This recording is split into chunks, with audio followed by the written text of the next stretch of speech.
जय हिंद। अध्याय 10 भावना एवं जोश। यदि आप वैज्ञानिकों की टोली को तितली के खूबसूरत पंखों पर मौजूद नसों के जाल और सड़कों की संरचना जैसे विषय पर संबोधित कर रहे हैं, तो स्वाभाविक रूप से ऐसा विषय वक्ता और दर्शकों में उत्साह और उमंग पैदा नहीं कर सकता। ये सभी विचार करने योग्य विषय होते हैं, लेकिन बाल श्रम जैसी कुरीति को खत्म करने की मुहिम या स्वतंत्रता के लिए हथियार उठाने जैसे विषय पर दिए गए भाषण जाहिर तौर पर दर्शकों में जागृति और उत्तेजना की लहर पैदा करते हैं। हम आरामदायक गद्दों पर सोते हैं, ठंडे दिनों में हीटर पर हाथ तापते हैं, स्वादिष्ट व्यंजन खाते हैं और विपरीत लिंग की ओर आकर्षित होते हैं। इस आकर्षण के पीछे सुख सुविधाओं को सही ठहराना उचित तर्क नहीं हो सकता। इस स्वभाव की मुख्य वजहें आराम के प्रति झुकाव होती हैं। हमारी भावनाएं खाने के प्रति हमारी इच्छा और सामाजिक व्यवहार का तरीका निर्धारित करती हैं। इंसान भावनात्मक प्राणी है, लिहाजा कुशल वक्ता बनने के लिए दर्शकों की भावनाओं को करीब से छूना जरूरी होता है। अफ्रीकी मूल की गरीब माताओं ने नीलामी में अपने बच्चों को गुलाम के तौर पर बिकते देखा है। इस त्रासदी से त्रस्त माताओं ने शेष अमेरिकी वक्ताओं के मुकाबले दर्शकों के दिल को ज्यादा करीब से छुआ है। निसंदेह उन माताओं को भाषण के नियमों की कोई जानकारी नहीं थी, लेकिन उनके पास नियमों से बढ़कर कुछ था, मातृत्व की भावना एवं करुणा। करों में बदलाव और डाक व्यवस्था में सुधार से संबंधित विषयों पर खास भाषण नहीं दिए जा सके हैं। यादगार भाषण सदैव भावनाओं से लिप्त रहे हैं। वाक्पटुता के लिए कामयाबी और बेफिक्र जिंदगी खास उपयोगी साबित नहीं होती। किसी बड़ी भूल को सुधारने और त्रस्त जनता को जागृत करने के लिए की गई कोशिशों ने यादगार भाषणों को जन्म दिया है। गुलामी को युग की सबसे विकट विपत्ति घोषित करते हुए पैट्रिक हेनरी ने कभी न भुलाए जाने वाला भाषण दिया था। भाषण के दौरान ईमानदारी और भावुकता से सराबोर होकर पैट्रिक ने कहा था कि या तो मुझे आजादी दे दो या फिर मौत। भाषण की इस पंक्ति को कभी नहीं भुलाया जा सकता। जोश का प्रभाव। राजनीतिक पार्टियां किराए पर गाने बजाने वालों के लिए टोलियां बुलाती हैं, तालियां पीटने के लिए नगद इनाम देती हैं। अफसोस के इस कार्य को तर्क संगत भी ठहराया जाता है। राजनीतिक पार्टियों की माने तो ऐसा करने से जनता के उत्साह को आसानी से वोटों में तब्दील किया जा सकता है। इस तर्क की सत्यता का आकलन नहीं किया जा सकता, लेकिन इस बात में भी दो राय नहीं है कि संक्रमण के समान उत्साह की प्रवृत्ति तेजी से फैलने की होती है।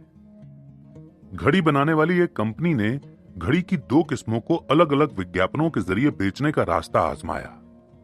पहले विज्ञापन में घड़ी बनाने की बेजोड़ विधि, कारीगरी और घड़ी के लंबे समय तक टिकाऊ रहने का भरोसा प्रदर्शित किया गया। दूसरे विज्ञापन में गर्व करने लायक घड़ी जैसी पंचलाइन के जरिए घड़ी खरीदने से संबंधित गौरव का व्याख्यान किया गया। विज्ञापन का दूसरा तरीका बेहद पसंद किया गया और पहले के मुकाबले दूसरे मॉडल की घड़ियों की बिक्री दोगुनी रही। अंतहीन उदाहरणों के जरिए यह साबित किया जा सकता है कि इंसान एक भावनात्मक प्राणी है। एक प्रभावशाली वक्ता बनने के लिए दर्शकों में विषय के अनुसार भावना पैदा करना बहुत जरूरी होता है। वाद विवाद की कला में निपुण वक्ता अच्छी तरह से जानते थे कि भाषण का भावनात्मक पहलू सबसे अहम होता है। उन्होंने बड़ी चतुराई से वाक्पटुता के बारे में कहा है, दिखावटी उत्साह, गंभीर भाव, व्याख्यान में निपुण रोचकता की केवल कल्पना की जा सकती है। इसे पूर्ण रूप से हासिल नहीं किया जा सकता। ये केवल तभी हासिल होता है जब हासिल हो जाए। ये जमीन से निकलने वाले फव्वारे के समान है, पहाड़ों के मुख से निकलने वाले लावा के समान है, जो केवल प्राकृतिक शक्ति से ही बाहर निकलते हैं। विद्यालय में सिखाए जाने वाले नजाकत से भरे भाषण के तौर तरीके उस वक्त काम नहीं आते जब बीवी बच्चों के भाग्य और देश की नाजुक स्थिति को सुधारने के लिए भाषण दिया जाए। ऐसे मौके पर शब्द शक्तिहीन हो जाते हैं और वाक्पटुता घास चरने चली जाती है। ऐसे मौकों पर योग्य से योग्य वक्ता की क्षमता क्षीण हो जाती है। अतः कहा जा सकता है कि वाक्पटुता देशभक्ति और आत्मनिष्ठा का एक रूप है।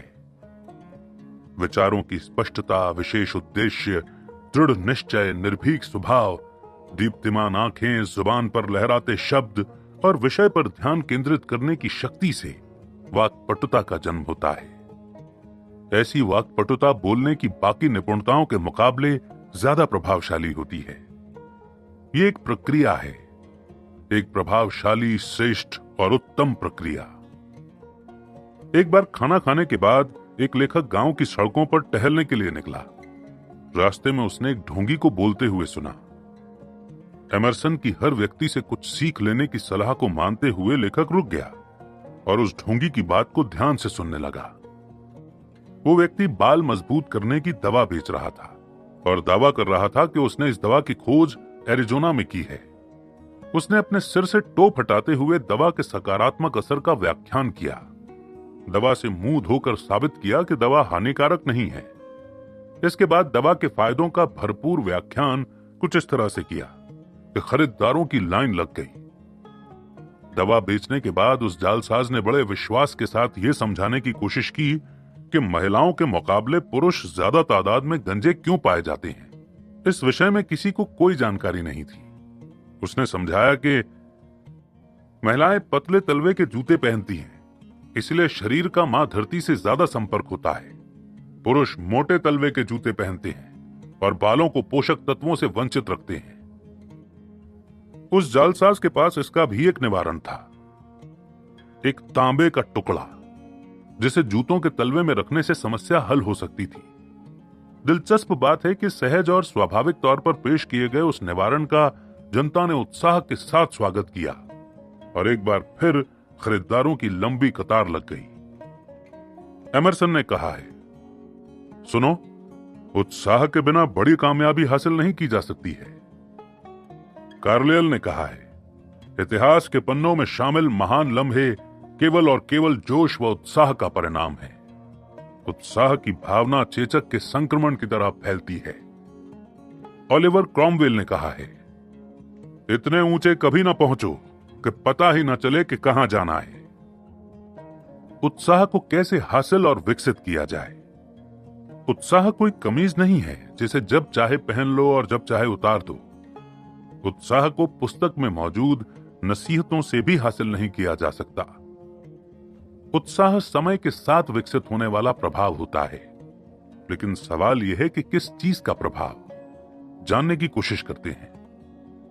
एमरसन ने लिखा है, एक चित्रकार ने मुझे बताया कि पेड़ का बेहतरीन चित्र बनाने के लिए चित्रकार को खुद एक पेड़ के समान महसूस करना पड़ता है।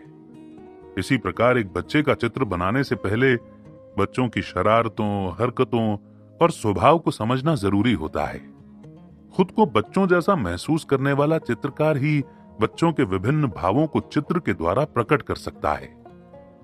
मैं रेगिस्तान में रहने वाले एक ऐसे चित्रकार को जानता हूं जिसने चट्टान का चित्र बनाने से पहले उसकी भौगोलिक विशेषताओं के बारे में जानकारी हासिल की और उसके द्वारा बनाया गया चित्र विश्व प्रसिद्ध हुआ। किसी कठिन किरदार का अभिनय करने के लिए साराह बर्नार्ड उस दिन शाम 4 बजे के बाद न तो किसी से मिलती थी और न ही किसी से बातचीत करती थी। इस अंतराल में वो अपने किरदार में खोई रहती थी।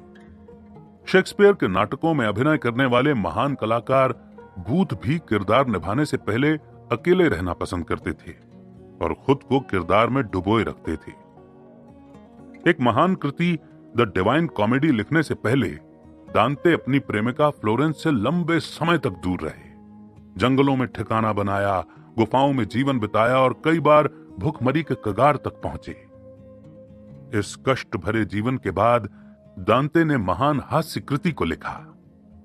सूर्योदय के सौंदर्य का वर्णन करने के लिए टर्नर ने दिन निकलने से पहले 12 किलोमीटर का पहाड़ी का सफर तय किया और फिर समुद्र तट से उगते सूर्य के सौंदर्य और महिमा का वर्णन किया।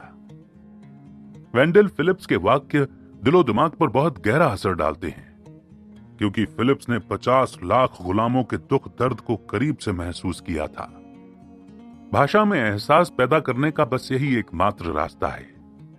बोलते समय विषय को दिल से महसूस करें और बाकी सब भूल जाएं। आप जिस एहसास का वर्णन करना चाहते हैं उसके किरदार में पूर्ण रूप से उतर जाएं। आप जिस उद्देश्य की वकालत कर रहे हों जिस मामले पर बहस कर रहे हों उसे वस्त्रों की तरह धारण कर लें, उसमें समा जाएं और इस दौरान बाकी सब भूल जाएं। इस तरह भाव के सही मतलब तक पहुंचा जा सकता है। विषय में सहानुभूति का भाव पैदा किया जा सकता है। प्रकट की जाने वाली भावना निजी भावना जैसी प्रतीत की जा सकती है। ऐसा करने से विषय का एहसास समाहित हो जाता है और उत्साह वास्तविक एवं संक्रामक रूप धारण कर लेता है। इस प्रक्रिया को महज सलाह के तौर पर नहीं लेना चाहिए, इसे महसूस करना चाहिए। व्याख्यान का अंदाज वक्ता की भावनाओं के उबाल को दर्शकों के सामने परोस देता है। भाषण में वास्तविक एहसास ढांचे में मौजूद खून और हड्डी के समान होता है, जिसे न तो बढ़ाया जा सकता है और न ही घटाया जा सकता है। एक आदर्श भाषण में वक्ता और दर्शकों की भावना एक समान हो जाती है। एहसास एक दूसरे के साथ मिल जाते हैं और प्रस्तुति यादगार बन जाती है। मानवता में सहानुभूति की आवश्यकता। वक्ता में मानव स्वभाव से संबंधित करुणा का भाव जोर जबरदस्ती से पैदा नहीं किया जा सकता, उसका विकास स्वयं होता है। विक्टर ह्यूगो की आत्मकथा लिखने वाले लेखक ह्यूगो की अथाह धार्मिक भावनाओं को लेखन कला की महानता का आधार बताया गया है। हाल ही में कॉलियर्स वीकली के संपादक को लघु कथा लिखने की कला पर बोलते हुए सुना गया। भाषण के दौरान उन्होंने बार बार मानवता के प्रति स्नेह की भावना पर जोर दिया, लेकिन निजी स्वार्थ हासिल करने के लिए दिए गए कुछ यादगार भाषण समय के साथ खुद ब खुद महत्वहीनता के अंधेरे में लुप्त हो जाते हैं। महानता का सबसे मजबूत आधार है समर्पण की भावना। स्वयं का संरक्षण जीवन का पहला नियम है, तो आत्मत्याग महानता का पहला लक्षण है। पाप की बुनियाद निजी स्वार्थ की जमीन पर खोदी जाती है। महान धर्म और दार्शनिक निरंतर इस सत्य का सत्यापन करते आए हैं। वास्तविक सहानुभूति और स्नेह से भरा व्यक्तित्व ही मानवता की भावनाओं में जागृति पैदा करने योग्य भाषण प्रस्तुत कर सकता है। जैसा कि वेबस्टर ने कहा है, सहानुभूति और स्नेह दर्शाने का ढोंग किसी काम नहीं आता। इस अभिनय को सफलतापूर्वक नहीं किया जा सकता। प्रकृति ने वास्तविकता को विशेष ऊर्जा प्रदान की है। भाषण देते समय शब्दों और भावनाओं में तालमेल होना चाहिए। बिना भावना के प्रस्तुत किए गए वाक्यों में एहसास की कमी झलक ही जाती है। अधूरे मन से पेश किए गए उदासीन व्याख्यान के लिए समाज में कोई जगह नहीं होती। वाक्पटुता का सबसे अहम स्रोत है ईमानदारी। कार्लाइल ने सही कहा है, मिराबियो, नेपोलियंस, बर्न्स और क्रॉमवेल में से कोई विशेष योग्यता का धनी नहीं था, लेकिन इन सभी व्यक्तित्वों में दृढ़ निश्चय सर्वोपरि था। और मेरी नजर में ऐसा व्यक्ति ही सच्चा एवं गंभीर होता है। महान एवं वास्तविक गंभीरता से नायक का उदय होता है। महान व्यक्ति लक्ष्य के लिए इस्तेमाल की जाने वाली गंभीरता और लगन का व्याख्यान नहीं कर सकता। असल में इसके बारे में विचार तक नहीं किया जा सकता।